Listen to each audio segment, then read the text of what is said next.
یا ایھا الذین آمنوا لا تاکلوا الربا اضعافا مضاعفا، اہل ایمان سود مت کھاؤ دوگنے پر دگنا۔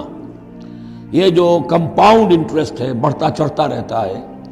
یہ اصل میں پہلی آیت جو ہے سود کی حرمت میں وہ یہ ہے۔ بلکہ نوٹ کیجئے،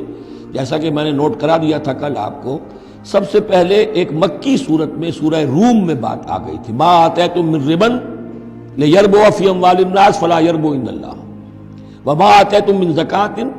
تریدون وجہ اللہ فاولئک هم المضعفون۔ تو انفاق فی سبیل اللہ اور سود کو ایک دوسرے کے مقابل رکھ کر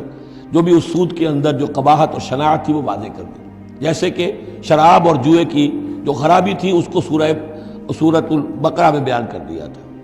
اب یہاں وہ دوسرا آ گیا معاملہ کہ یہ کم سے کم سود کی شرح جو بہت زیادہ، جسے یوزری کہتے ہیں آج کل، یہ سود کے جو ذاتی مسائل کے لیے لیتے ہیں، ہمارے ہاں بھی ایسے سود خور موجود ہیں، بہت ہائی ریٹ آف انٹرسٹ پر وہ دیتے ہیں لوگوں کو قرض اور ان کا خون چوس جاتے ہیں۔ تو پہلے اس سود کی مذمت آئی ہے، آخری حکم ہے پھر اس سود کا جو بیع کے اندر سود ہے، وہ ہے وہ حکم کہ جو سن 9 میں نازل ہوا، لیکن ترتیب مصحف میں وہ سورہ بقرہ میں ہے، وہ پورا رکوع ہم پڑھ چکے ہیں۔